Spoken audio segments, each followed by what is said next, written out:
좋아요와 구독하기는 사랑입니다. 안녕하세요. 반갑습니다. 부동산입니다. 2018년 11월 2일, 11월의 둘째 날입니다. 근데 오늘 금요일이에요. 이번 한 주도 끝났구나. 한 주도 고생 많으셨습니다. 오늘도 부동산 뉴스 좀 읽어보도록 하겠습니다. 좋아요와 구독하기는 사랑입니다. 자, 첫 번째 뉴스입니다. 자, 똘똘한 한 채부터 상승세가 꺾이나 서울 초대형 아파트 하락 전환이라고 했는데, 오늘 여러 기사에서 부동산 시장이 좀 꺾이고 있는 모양새에 대한 얘기들, 이제 아파트 매매가격 지수 변동률, 감정원, KB 등등 이제 자료들이 나오다 보니까 그와 관련된 기사들을 쏟아내고 있습니다. 꺾였다, 분위기가 죽는다, 뭐 이런 뉘앙스죠. 동남권 도심권 초대형 아파트는 각각 0.06%, 0.1%씩 하락해서 많이 빠졌다. 동남권이라고 하면 강남, 서초, 송파, 강동 이런 지역일 거고요. 도심권이라고 하면 중구, 용산구 뭐 이런 쪽이겠죠. 근데 일단 대형 평형의 하락폭이 되게 크다라고 얘기하고 있고요. 동북권, 서북권, 동북이면 동대문, 뭐 이 성북 이런 지역이겠죠. 서북이면 은평, 서대문 이런 지역 같은 경우는 눈치 싸움 중이라고 하니까 보합 정도로 움직이는 것 같고, 서남권 같은 경우는 오히려 0.22% 올랐다. 뭐 구로, 관악, 금천 이런 지역이겠죠. 그래서 지역별로 좀 차별화되면서 움직이고 있다라고 하는 모양새인데, 많이 올랐던 지역들이 좀 크게 조정받고, 근데 대형이 조정받은 건 조금 의외입니다. 그리고 아직까지는 좀 후행하는 장들 같은 경우는 여전히 쫓아가느냐 어쩌냐 하느냐에 따른 좀 눈치 싸움이라고 하는 거니까, 매도자랑 매수자랑 이 금액에 쫓아가야 돼 말아야 돼 뭐 이제 그러고 있는 모양새라는 것 같고, 그다음 이제 좀 덜 올랐던 서남권 같은 경우는 지금도 쫓아가면서 오르고 있다, 뭐 그런 내용인 것 같아요. 자, 감정원 관계자는 서울 아파트 시장 전체적으로 하락 분위기로 전환된 가운데 초대형 아파트가 좀 더 하락폭이 컸던 것으로 보인다고 하고요. 초대형 아파트 워낙 고가 아파트이다 보니까 수요자층 자체가 한계가 있고 금액이 높다 보니까 하락의 충격이 상대적으로 클 수 있다라고 말했다고 합니다. 동남권 아파트 가격들, 이제 대형을 제외한 데들 같은 경우 보합 또는 하락으로 전환됐다라고 하고요. 수급 상황은 매매 수급 지수가 101.5로 기준치에 근접하면서 점차 공급 우위 시장에 근접하고 있다. 매매 수급 동향 지수는 아파트 값을 움직이는 가장 주된 원인은 수요 공급의 비중을 점수한 수치인데, 100을 기준으로 놓고 0에 가까울수록 공급 우위, 200에 가까울수록 수요 우위인데, 지금 딱 보면 딱 중간 정도 되는 것 같다라고 하는 거죠.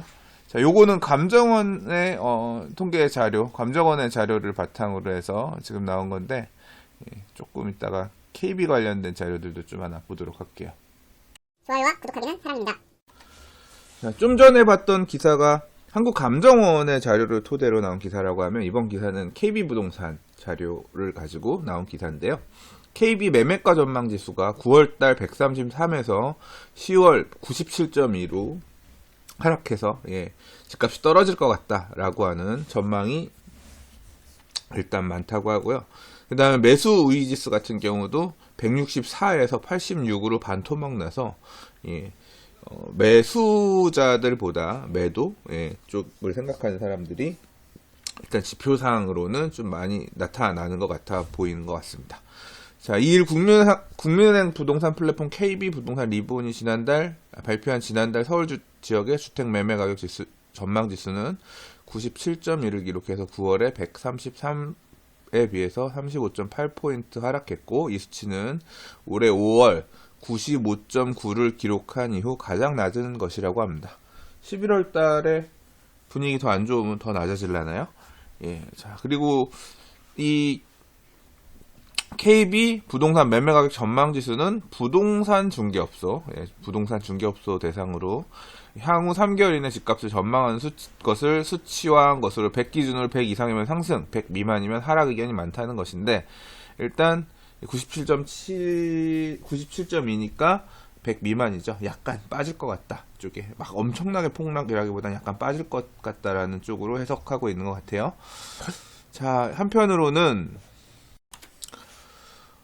전국도 일단 떨어졌고요. 전국 전망 지수도 떨어졌고, 서울이 큰 폭인데, 서울의 하락이 반영이 되니까 전국도 빠졌다라고 하고요. 부산 같은 경우는 82.6에서 지난달 조사는 77.5.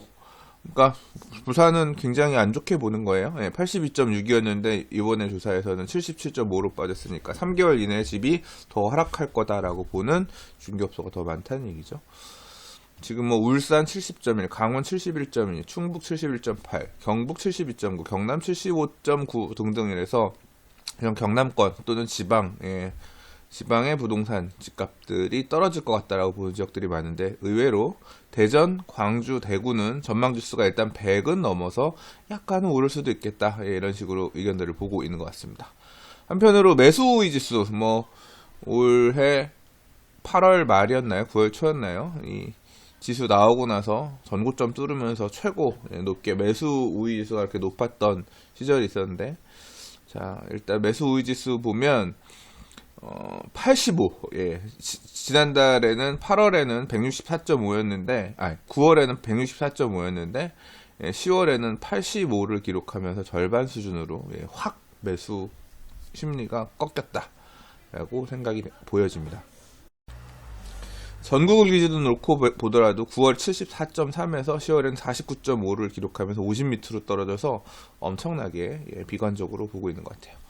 자, 서울 등 전망지수 하락은 세금과 대출 규제 등 전방위 압박에 금리 인상 가능성까지 나오면서 매수자들이 관망세로 돌아선 상황을 반영하는 것이다 라고 강원갑 선생님께서 얘기를 하셨는데, 일단 시장 상황을 전체적으로 다 비관적으로 보고 있는 것 같습니다. 진짜 신기합니다. 금융규제책 하나, 이 규제 지역의 금융을 타이트하게 잠그겠다라는 내용 하나가 나오면서 전체가 다 이렇게 얼어버리는, 분위기가 얼어버리는 이런 상황이 연출되네요. 좋아요와 구독하기는 사랑입니다. 자, 굉장히 황당한 기사가 나왔습니다. 저도 이 기사를 한 부동산 사장님이 보내주시면서 봤는데, 자, 등기부등본을 믿고 집을 샀는데 법원이 소유주에게 집을 돌려주라는 판결을 했다고 해요. 와, 우리가 보통 부동산 거래를 할 때 소유자 확인을 하기 위해서 등기부등본을 통해서 소유자 확인을 하죠. 그래서 정당한 소유자로 확인된 사람이 있었는데, 알고 보니까 이 사람이 정당한 소유자가 아니었던 거죠. 그래서 정당한 소유자가 매수자한테 너는 다른 사람한테 집을 산 거고 이게 원래 내 거였으니까 나한테 다시 돌려내라고 소송을 했는데, 그 소송에서 판사가 돌려주라고 했대요. 그럼 뭘 믿고 거래를 해야 되느냐? 진짜 막막하죠. 우리나라 부동산이 등기라고 하는 등기부등본은 공신력이 없어요. 왜냐하면 이 형식적이 무슨 주의라 그러더라? 그래서 그냥 등기관은 들어온 서류들을 검토해서 서류가 이상이 없으면 그냥 등기를 내주는 그런 형태거든요. 좀 어떻게 보면 약간 선진화되지 못해서 그렇다고 해야 되나? 옛날에 부동산 실명제 이런 것도 시작된 지 얼마 안 됐고, 이제 벌써 사실 시작된 지 좀 되긴 했네요. 그렇긴 하지만 긴 호흡으로 놓고 보면 나라가 만들어진 이래.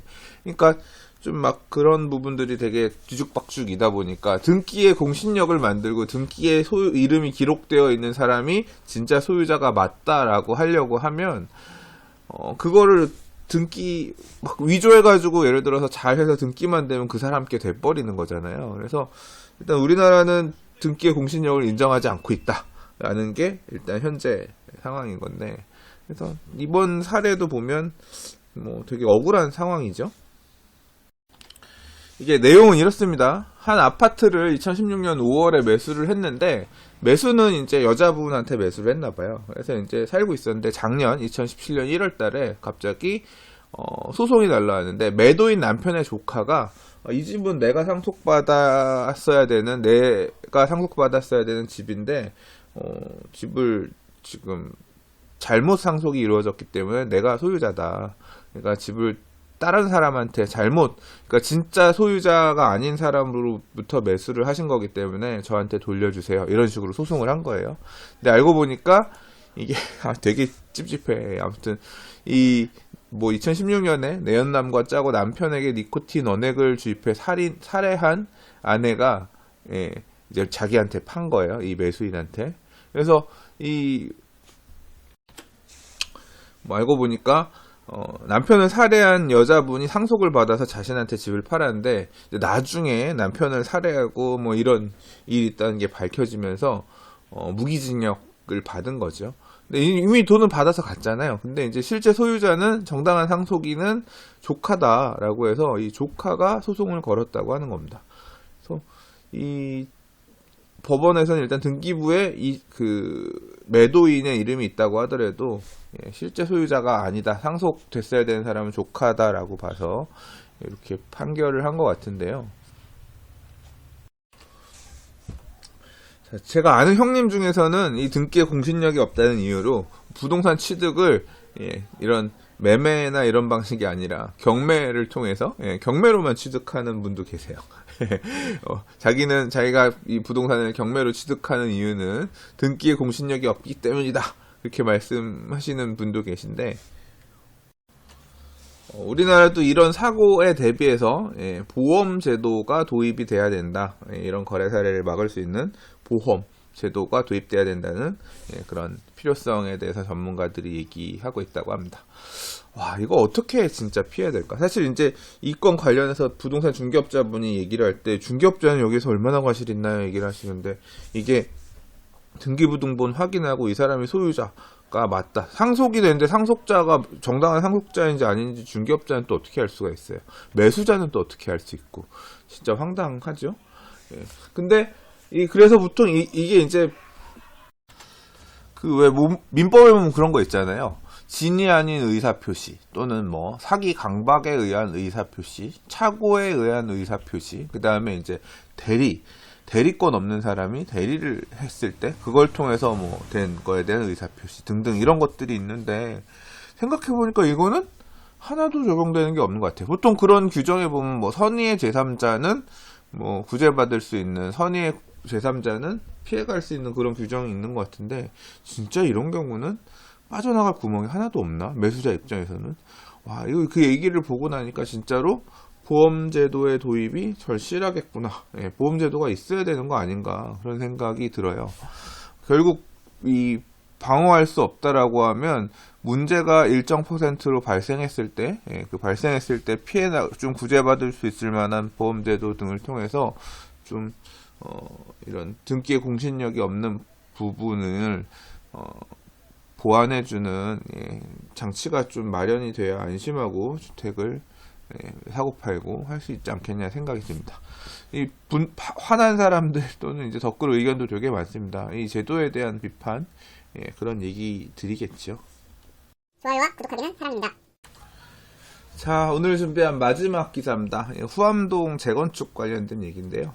이 용산에 보면 동후암동, 서후암동 이래서 길 하나를 사이에 나뉘어가지고 이제 재개발, 재건축, 뭐 이제 도시 정비 사업이 추진되는 지역이 있습니다. 이 서후암동 지역 같은 경우는 벌써 12년이 넘었네요.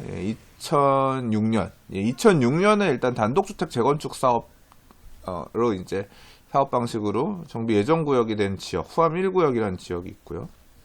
그다음에 이제 추가로 가럴 지역, 가럴동도 예정구역이 된 데가 있고, 2006년 12월에 쭉 박스 묶어가지고 지구단위 계획 수립해서 개발을 하겠다, 이제 이렇게 발표되었던 지역들이 있는데요. 이거 지금 쓰러져가는 건물은 많은데 재건축이 14년째 차일피일 미뤄지고 있다라고 얘기를 합니다.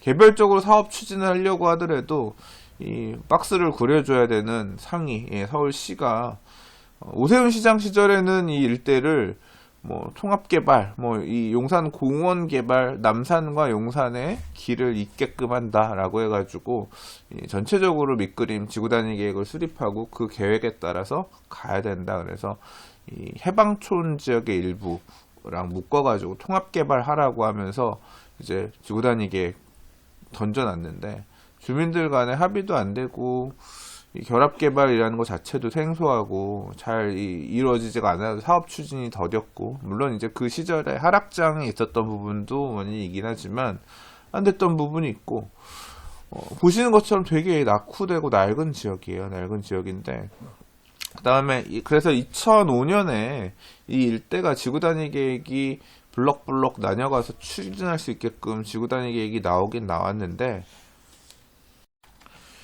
생각보다 움직임 자체가 되게 더뎌요. 예. 이게 저도 왜 이렇게 뭐 제가 이 동네에 가서 자꾸 물어보고 하거나 관심 있게 그렇게 막 보지는 않아서 디테일한 상황까지는 모르겠지만 기사에 나왔길래 한번 좀 얘기를 보도록 할게요. 자, 이게 2005년에 재건축 정비 지역으로 지정했다. 2005년. 제 기억으로는 2006년 4월인가 그랬던 것 같은데. 아무튼 예. 그래서 과거에 후암 1구역이라고 불렸던 예정구역, 그쪽에 이제 조합 설립 추진위원회 쪽에서 해당 획지만 단독으로 재건축하겠다는 신청서를 서울시에다 제출했는데, 서울시가 일단 좀 진행을 막고 거절하고 있나 봐요. 여기만 따로, 니네만 빼내서 할 수 없다. 전체적으로 큰 그림을 놓고, 틀을 잡아야 된다. 뭐 이렇게 하면서 거절을 하나 봐요. 근데 이제 또, 이번에 용산 마스터 플랜 발표한다 어쩐다 얘기 나오고 나서 이제 부동산 가격이 출렁했잖아요. 그러니까 박원순 시장이 용산 마스터 플랜을 철회한 후에 서울시 측에서는 당분간 용산 내 도시 정비 사업은 전면 중단할 수밖에 없다고 일방적으로 통보했다고 합니다. 그러니까 그래서 이제 가야 되는데 이게 또 2020년까지 이렇게 해야지 지구단위 계획 효력이 있다. 기한을 잡아주고 끝나고 나면 도시재생 이런 식으로 바꿀 수도 있다. 이런 식으로 단서를 달아서 지구단위 계획을 냈는데 막상 또 이제 하겠다라고 하니까 반려를 하면서 용산 관련해서는 뭣도 지금 더 못 해주겠다. 그냥 뭐 시간 데드라인은 정해놓고 위에서 결국 재개발 사업이든 재건축 사업이든 정비구역이 돼야지 구역 지정을 서울시장이 해줘야 가는 건데 그걸 안 해주고 있으니 주민들 입장에서 답답할 노릇이죠. 예, 좀 이런 거 보면 납득이 안 갑니다. 개인적으로는. 예, 갈 거는 해줘야지. 이게 지금 참 예, 집가가 많이 오른 것도 불안한 것도 사실이긴 하지만 그러나 큰 틀에서 가야 하는 곳들, 필요성이 있는 곳들은 좀 숨통을 트여주는 게 맞지 않겠냐. 예. 너무 정치적인 상황만 고려해서 좀 붙들고 있는 건 아닌 것 같습니다. 좋아요와 구독하기는 사랑입니다.